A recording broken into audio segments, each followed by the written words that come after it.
Capital Black Recordings is pleased to present an unabridged recording of With More at Corunna by G. Henty.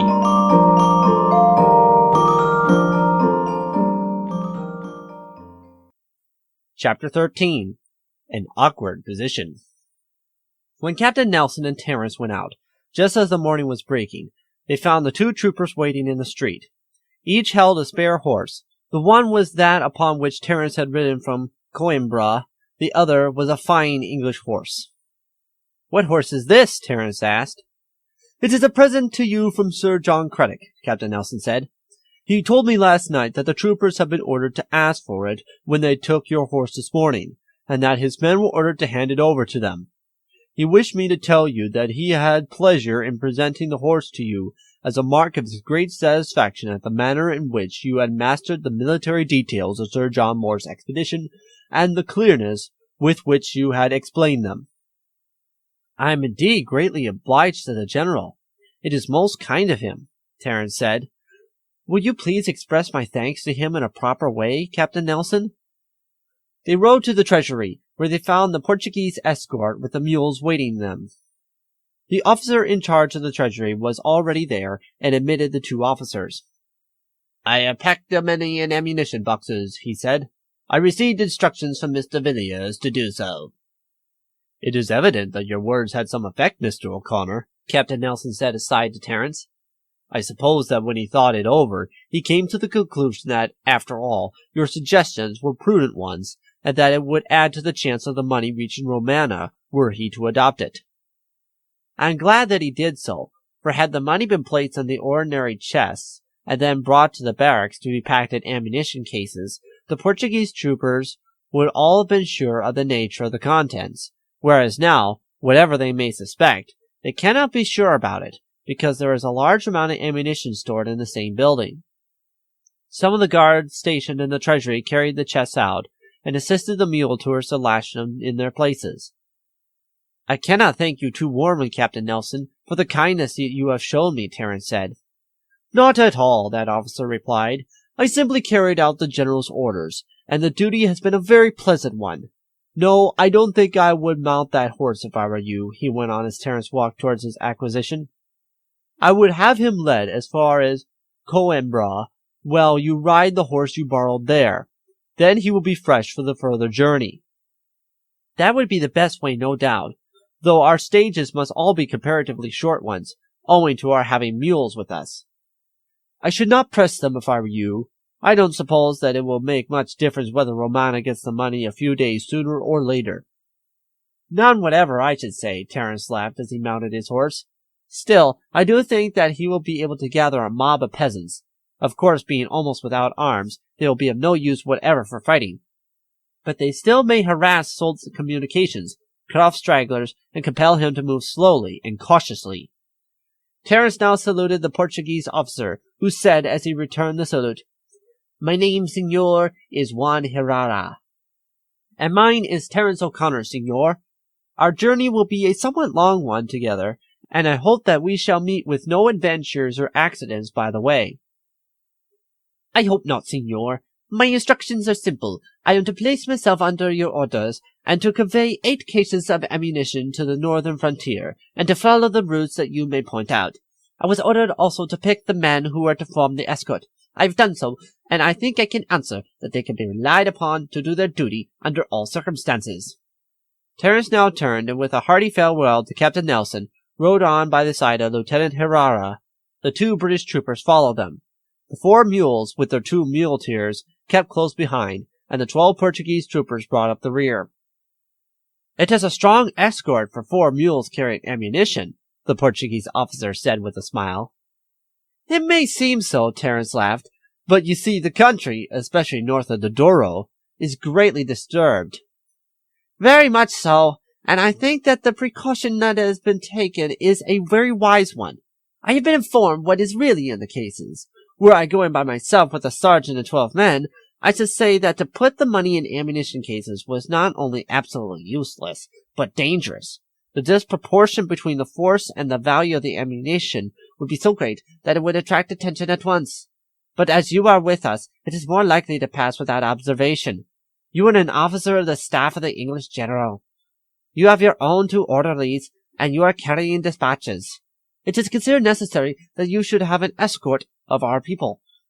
The cases in that event would seem to be of little importance, but to be simply traveling with us to have the advantage of the protection of our escort. You are quite right, Senor Herrera, and it would have been vastly better had the money been stowed in sacks filled up with grain. Then they could follow a short distance behind us, and it would seem that they were simply carrying forage for our use on the road. That would have been much better, Senor. You might have done it at Torres Vedras. The money is in bags, each containing $200. There will be no trouble in transferring them to sacks filled with plenty of forage.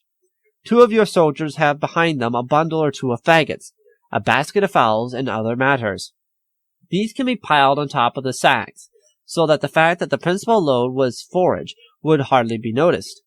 You might mention to the muleteers that I thought that it would be a considerable saving of weight if we used sacks instead of those heavy cases, and that the ammunition would travel just as well in the one as the other. We must arrange so that the muleteers do not suspect anything. As a rule, Herrera said, they are very trustworthy. There is scarcely a case known in which they have stolen goods entrusted to them, however valuable. But it would be easy to place a few packets of ammunition in the mouth of each sack, and call them in to cord them up firmly. The sight of the ammunition would go far to lessen any suspicions they might have. They reached Torres Vedras that night. Terrance spoke to the officer in command there, and was furnished with the sacks he required, and enough forage to fill them. The boxes were put into a room in the barracks, and here Terrance, with his 2 orderlies, opened the cases and transferred the bags of money to the center of the sacks. 2 or 3 dozen packets of ammunition were obtained, and a few put into the mouths of the sacks. These were left open, and the room locked up, 2 of the Portuguese soldiers being left on guard before it. Terrance and Lieutenant Herrera were invited to dine at mess, and had quarters assigned to them. And Terrance, after dinner, again but much more briefly than before, gave the officers at the station a sketch of the retreat and battle. The next morning the muleteers were called in to fasten up the sacks. At the suggestion of the officer in command, a tent was also taken. "You may want it badly before you are done," he said. "If I were you, I should always have it pitched, except when you are in a village. For you can have the sacks in as beds, and so keep them under your eye, and if, as you tell me, you were given out that they contain ammunition, it would seem but a natural step, as you were so able to keep it dry." The mules looked more heavily laden than upon the preceding day, but they were carrying no heavier burden, for the weight of the tent, its poles, the basket of fowls, Terrance's valise, and other articles were considerably less than those of the 8 heavy cases that had been left behind. The 2 officers now rode at the head of the detachment, and 2 only of the Portuguese soldiers kept in rear of the mules, which now followed at a distance of 30 or 40 yards behind them. They stopped that night at Roliça, and the next at Lira. This was a long march, and a short one the next day brought them to Pombal, and the following afternoon they arrived at Coimbra. Here they spent another pleasant evening with the regiment stationed in the town. "By the way, O'Conner," one of the officers said after the dinner was over and the cigars lighted, "I suppose you don't happen to have any relations at Oporto?" "Well, I do happen to have some," Terrance answered in some surprise. "Why do you ask?" "Well, that is singular," the officer said. "I will tell you how it happened. I was with the party that escorted the French prisoners down to Oporto. Just as we had got into town, it was before the row began, and being early in the morning, there were very few people about. A head appeared at a window on the second floor of a big convent standing on the left side of the road. I remember the name was carved over the door. It was the convent of Santa Maria. I happened to catch sight of the nun, and she at once dropped a little letter which fell close to me. I picked it up and stuck it into my glove, and thought no more about it for a time. For the mob soon began to gather, and yell and threaten the prisoners, and my hands were too full till we had got them safely on board a ship to think any more of the matter. When I took off my glove, the letter fell out. It was simply addressed to an English officer.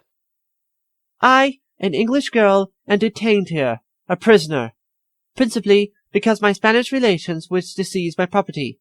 I've been made a nun by force, though my father was a Protestant, and taught me his religion. I pray you to endeavor to attain my freedom. I am made most miserable here, and am kept in solitary confinement. I have nothing to eat but bread and water, because I will not sign the renunciation of my property. The Bishop of Oporto has himself threatened me, and it is useless to appeal to him. Nothing but an English army being stationed here can save me. Have pity upon me, and aid me. It was signed Mayo O'Conner. Of course, no British troops have been there since, but if we are sent there, I have made up my mind to bring the matter before the general and ask him to interfere on the poor girl's behalf, though I know that it would be an awkward matter. For if there's one thing that the Portuguese are more touchy about than another, it is any interference in religious matters, and the bishop, who is a most intolerant rascal, would be the last man who would give way on such a subject. I have not the least doubt in the world but that it is a cousin of mine, Terrance said. Her father went out to join a firm of wine merchants in Oporto. I know that he married a very rich Portuguese heiress, and that they had one daughter. My father told me that he gathered from his cousin's letters that he and his wife did not get on very well together. He died 2 years ago, and it is quite possible that the mother, who may perhaps want to marry again, has shut up the girl in a convent to get rid of her altogether, and to make her sign a document renouncing her right to the property in favor of herself, or possibly, as the bishop seems to have meddled in the affair, partly of the church. I quite see that nothing can be done now, but if we do occupy Oporto some day, which is likely enough, I will speak to the general, and if he says that it is a matter that he cannot entertain, I will see what I can do to get her out. It is awkward work, O'Conner, fooling with a nunnery either here or in Spain. Portuguese are not so bigoted as the Spaniards across the frontier, but there's not much difference. And if anyone is caught meddling with a nunnery, they would tear him to pieces, especially in Oporto, where men who are even suspected of hostility to the bishop are murdered every day. I don't want to run the risk of being torn to pieces, certainly, but after what you have told me of her letter, I will not let my little cousin be imprisoned all her life in a nunnery, and robbed of her property, without making some strong effort to save her. I will give you the letter presently, O'Conner. I have it in a pocket-book at my quarters. By the by, how old is your cousin? About my own age, or a little younger. The subject of the conversation was then changed, and half an hour later the officer left the room and returned with the letter. At any rate, he said, if we do go to Oporto, you will have more opportunity for getting the general to move than I should. Terrance had handed over the horse which he had borrowed, with many thanks for its use, and received his own again, which was in good condition after its rest of 7 or 8 days. It was by no means a valuable animal, but he thought it as well to take it on with him in case any of the other horses should meet with an accident or break down during the journey through the mountains. Coimbra was the last British station through which they would pass, and the real difficulties of the journey would now begin. Terrance had, before starting, received a sum of money for the maintenance of himself and his escort upon the way, and he had done all in his power to see that the troopers were comfortable at their various halting places. The journey as far as the Douro passed without any adventure. They encountered on the road several bands of peasants armed with pikes, clubs, hoes, and a few guns. These were, for the most part, ordinacas, or levies, called out when a larger force than the regular troops and militia was required. They were on their way to join the forces assembling under the edicts, and beyond pausing to stare at the British officer with the 2 dragoons behind him and an escort of their own troops, they paid no attention to the party.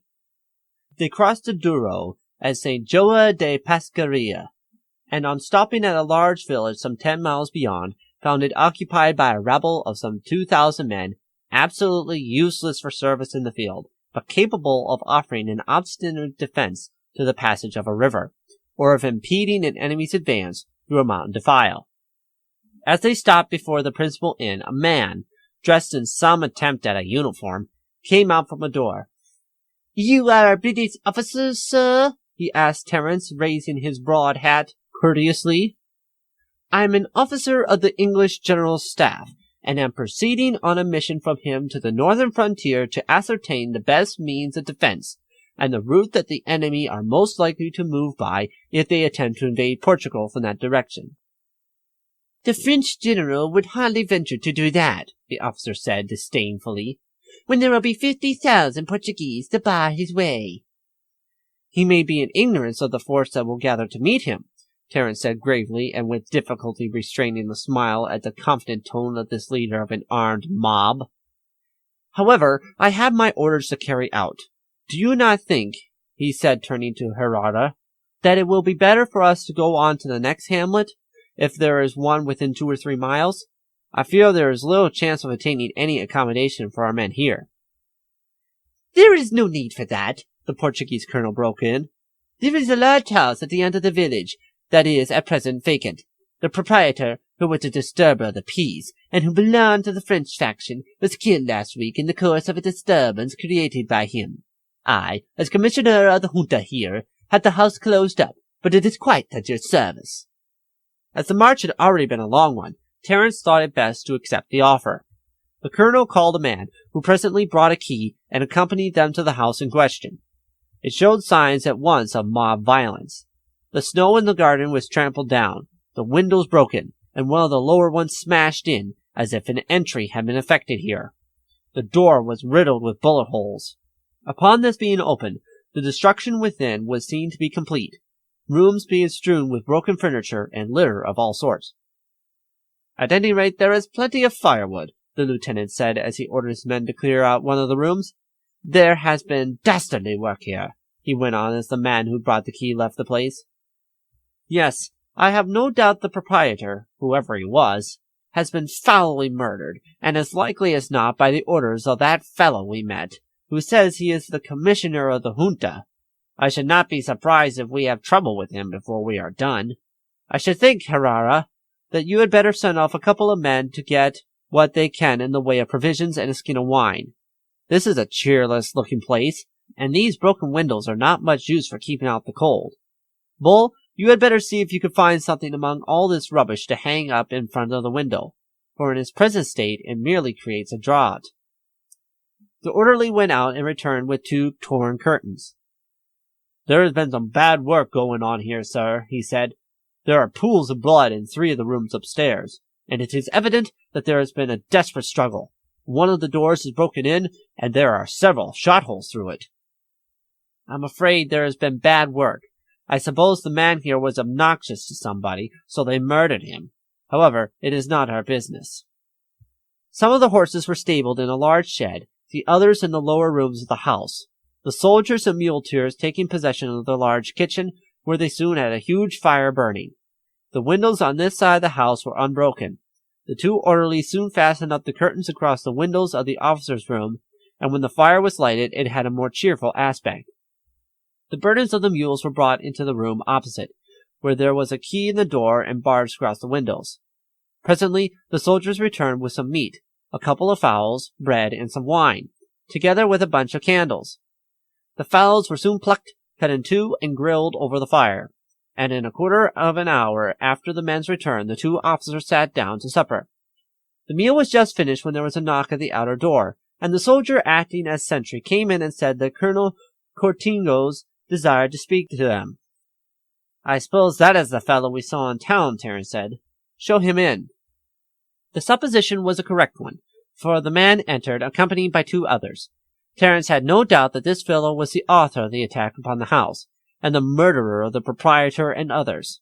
He did not feel disposed to be exceptionally civil to him, but as he had a couple of 1,000 men under his command, and had certainly put the only available place in the village at their disposal, he rose as he entered.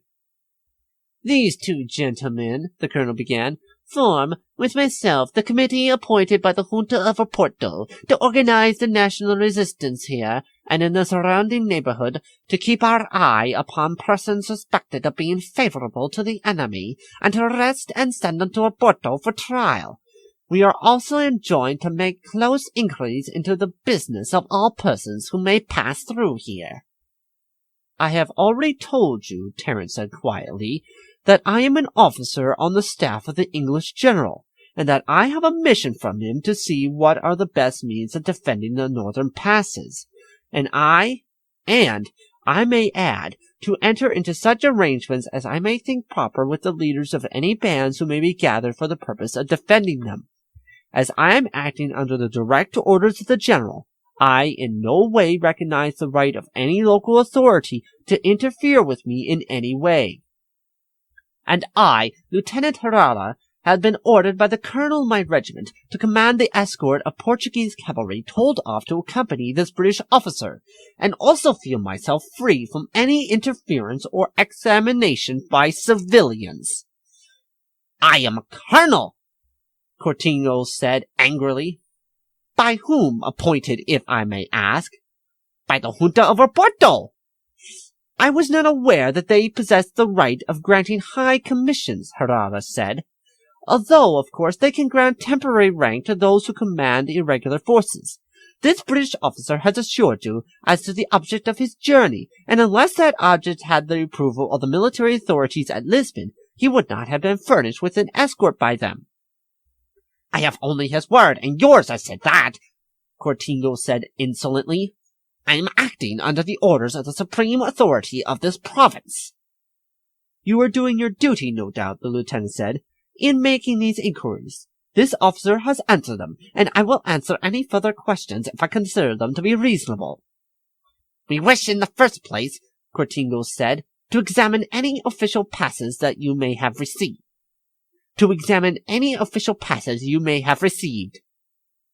Our official passes are our uniforms, Herrera replied haughtily. Uniforms have been useful for purposes of disguise before now, Cortingo replied. I again ask you to show me your authority. Here is an authority, Terrence broke in. Here is a dispatch from General Sir John Craddock to General Romana. A Spaniard! A Spanish general, a marquis and grandee of Spain, who has been fighting the French, and who is now, with a portion of his army, preparing to defend the passes into Portugal. Cortingo held out his hand for the paper, but Terrence put it back again into the breast pocket of his uniform. No, sir, he said. The communication is for the Marquis of Romana, and for him only. No one else touches it so long as I am alive to defend it. The colonel whispered to his two associates. We will let that pass for the present, he replied, and turning to Terrence again said, In the next place, we wish to know the nature of the contents of the sacks that are being carried by the mules that accompany you. They contain ammunition and forage for our horses, Lieutenant Herrera said. You can, if you choose, question the muleteers who fastened up the sacks and had an opportunity of seeing the ammunition. In the name of the junta, I demand that ammunition, with an air of authority. It is monstrous that ammunition should be taken to Spaniards, who have already shown that they are incapable of using it with any effect, while here we have loyal men ready to die in their country's defense, but altogether unprovided with ammunition. For that, sir, you must apply to your junta, since they give you orders. Let them give you ammunition. There is enough in Oporto to supply the whole population, had they arms, and you may be assured that I and my men will see that the convoy entrusted to our charge reaches its destination. I believe that there is not only ammunition, but money in those sacks, said Cortingo. It would be an act of treachery to allow it to pass, when, even if not taken to them directly, it might fall into the hands of the French. It is needed here. My men lack shoes and clothes, and as you say, the object of your mission is to see to the defense of our frontier. Any money you may have cannot be better applied than to satisfy the necessities of my soldiers.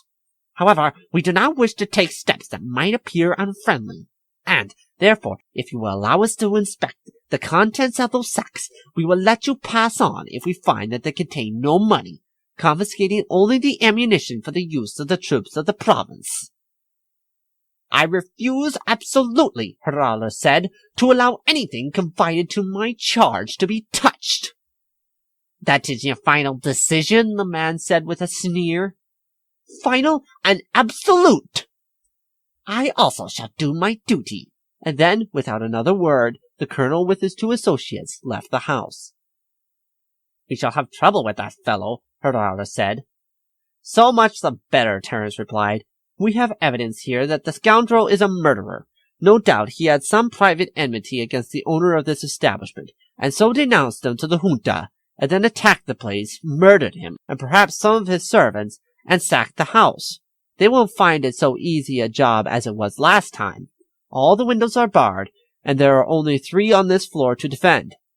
The shutters of 2 of them are uninjured, so it is only the one where they broke in before that they can attack, where our men at the windows upstairs will make it hot for them as they approach. But I should hardly think that the men he calls soldiers will venture to attack a party of regular troops." The lieutenant shrugged his shoulders. "He will tell them some lies, probably assert that we are French agents in disguise taking money to the French army. Indeed, there is neither order nor discipline among these bands, and roused to a pitch of fury, they will murder their own leaders as readily as anyone else. The junta acts as if the province were altogether independent, and numbers of men of position have been butchered on the pretense of their being adherents of the French, when their sole crime was that they disapproved of the doings of the bishop and his tools. You will see that the night will not pass off without something happening. Of course, I shall be sorry to have to order the men to fire. In the first place, it would render it very difficult for us to resume our journey, and in the second, if we succeed in getting out alive, they will send a lying account of the affair to Lisbon, and there will be all sorts of trouble. Still, of course, if they attack the house, we shall defend ourselves." 2 officers then made a tour of the house and carefully examined the means of defense. The broken shutters were replaced in their position in the window, and were backed with a pile of the fragments of furniture. The horses were all brought in from the shed outside. The soldiers were warned that the mob in the place were likely to attack them, and 4 of them were placed as sentries at the upper windows, and, by the looks of the men when the lieutenant made the communication to them, Terrence saw that they could be relied upon. "I have no doubt that we shall be able to defend the place successfully," Terrence said to the 2 British troopers, "but if the worst comes to the worst, we will all mount inside the house, throw open the door behind, and then go right at them. But I hope that we shall avoid a fight, for if we have one, it will be very difficult for us to make our way to the north, or to get back across the Douro." In an hour, one of the sentries at the upper window brought news that a large number of men were approaching. Terrence at once gave some orders that he and the lieutenant had agreed upon to the 2 soldiers, and 4 of the Portuguese troopers, and then went up with the lieutenant to the window over the door.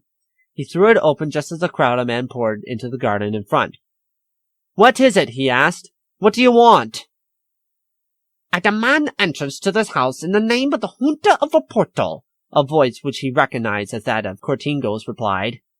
"If that is refused, I shall denounce you as traitors to Portugal, and your blood will be on your own heads." "We respect the orders of the junta," Herrera replied, "and are ready to open the door as you demount. But I must first be assured that it is really the committee appointed by the junta that demand it." Several of the men had torches, and these were brought forward, and they saw the man and his 2 associates standing in front. "Good, I will open the door," the lieutenant said, and he and Terrence went down. The bars were removed and the door thrown open. The 2 officers walked a few paces outside and then halted. Followed closely by their armed followers, the 3 men approached, confident in the strength of their following. "Enter, gentlemen," Terrence said. "I protest against this invasion by force, but I cannot oppose it." The 3 men entered the door, the 2 officers standing aside and allowing them to pass. The instant the 3 Portuguese had entered, Terrence and the lieutenant threw themselves suddenly upon those following them. 2 or 3 rolled over with the suddenness of the assault, and the rest recoiled a step or 2. Before they could recover themselves, Herrera and Terrence dashed through the door, which was slammed to and barred by the 2 English troopers. Meanwhile, the 3 men had been seized by the Portuguese troopers, their coats torn off them, and their hands tied behind their backs, and then they were hurried upstairs. Yells of fury filled the air outside, shots were fired at the windows, and men began to beat the door and shutters with bludgeons and hatchets. Suddenly, a light appeared from the window above, and Cortingos and his 2 friends were seen standing there. By the side of each stood a trooper, holding a rope with a noose round the prisoners' necks. For a moment, there was a silence of stupefaction outside, followed by a yell of fury from the mob. Herrera went to the window and shouted, "My friends!" Again there was a moment of silence, as each wanted to hear what he said. "My friends, at the first shot that is fired, or the first blow that is struck at the doors of this house, these 3 men will be hung out of the window. They have deceived you grossly. I am an officer of the National Army. These troopers are men of the 2nd Portuguese Dragoons. We have been appointed by the military authorities of Lisbon to escort this British officer, who is on the staff of the British general, and whose commission is to make arrangements with the Spanish general Romana to harass the rear of the French and attack their convoys should they attempt to enter the northern passes. These 3 scoundrels have deceived you, in order, as they hoped, to obtain some money that they believed us to be escorting. As loyal Portuguese, I warn you against attempting to aid the fellows in a deed which would bring disgrace upon the national name, and would result in the British general refusing to assist in the defense of your country. You are brave men, but you see these 3 cowards are trembling like children. We advise you to appoint fresh officers among yourselves, and to remain faithful to your duty, which is to march when ordered to the defense of the defiles. These 3 fellows we shall take with us, and will see that they do not further deceive you. Already they have done harm enough by goading you to theft, and to murder a man whose only fault was that he was more patriotic than they are. Be assured that in no case would you be able to carry this house. It is defended by 16 well-armed men, and hundreds of you would throw your lives away in the attempt. Therefore, I advise you to go back to your quarters, and in the morning assemble and choose your officers. The crowd stood irresolute. Tell them to go, you cur, Harata said to Cortingos, standing back from the window and giving him a kick that almost sent him on his face. Tell them to disperse at once, if you don't want to be dangling from the end of this rope. Cortingos stepped forward, and in a quavering voice told the men to disperse to their quarters. We have made a mistake, he said. I am now convinced that these officers are what they appear to be. I beseech you, do not cause trouble, and disperse at once, quietly. Hoots of derision and scorn rose from the peasants. I have a good mind to fire a shot before I go, one of the peasants shouted, just for the pleasure of seeing 3 such cowards hung. Another yell of disgust and anger arose, and then the crowd melted away. Keep these 3 fellows at the window. Remove the ropes from their necks, and take your place behind them. You will be relieved every hour. If they move, bayonet them at once.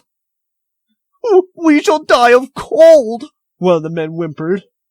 That would be a more honorable death than you are likely to meet, Terrence said scornfully. I fancy if I don't hang you, those men in the village will do so if they can lay their hands on you. How about the sentries, sir? The corporal of the escort asked Harada as they went downstairs. They can all be removed except the one keeping guard over these men. He is to be relieved every hour, and one inside the door. He can be relieved every 2 hours. The night passed quietly. Just as they were preparing to start next morning, the soldier on guard over the prisoner shouted, There is a crowd of men coming! Get your arms ready, Harada said to the escort, but I don't think there will be any occasion to use them. Terrence went to the door. Bull, do you and McWhitty keep close behind, but whatever happens, don't use your weapons unless I order you to do so. The crowd stopped at the gate, 2 of them only coming forward. We are ready to fight, sir, one of them said, addressing Terrence, but we have no officers. None of us know anything about drill. We will follow you, if you will command us, and you will find that we won't turn our backs to the enemy. We know that English officers will fight. Wait a minute or 2, Terrence said after a moment's hesitation. I will then give you my answer. Harara had followed him out and heard the offer.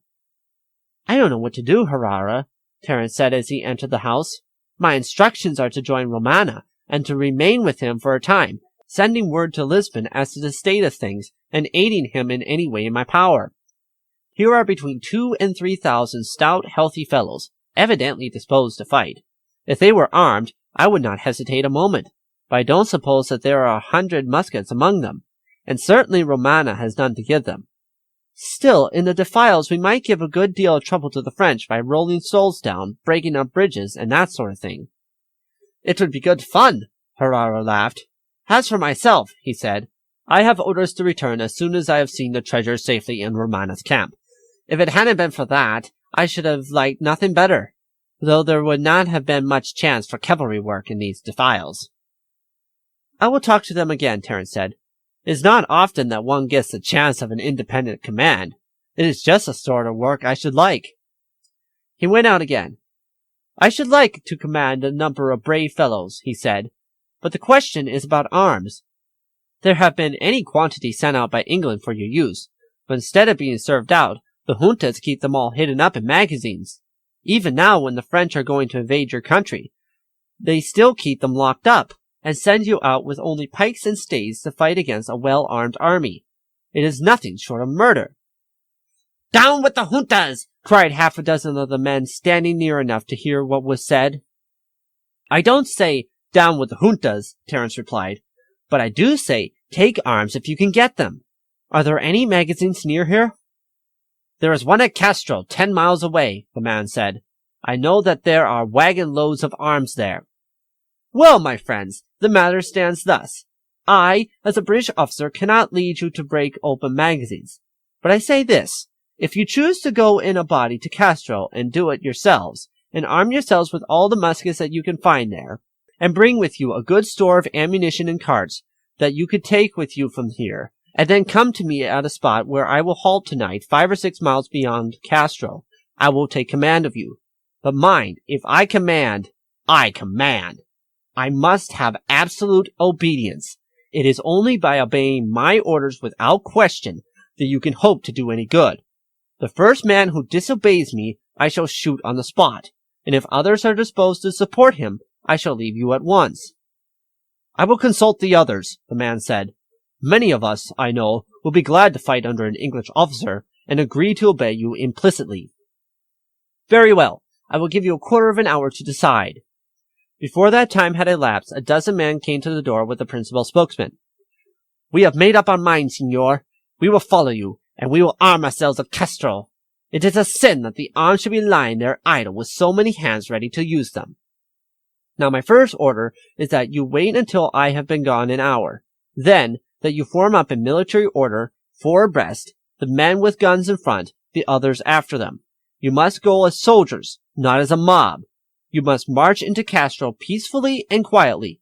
Not a man must straggle from the ranks. You must go to the authorities and demand the arms and ammunition. If they refuse to give them to you, march, always in regular order, to the magazines and burst it open. Then distribute the muskets and 100 rounds of ammunition to each man having one. Take the rest of the stores and carts, and then march away along the road north until you come to the place where we are halted.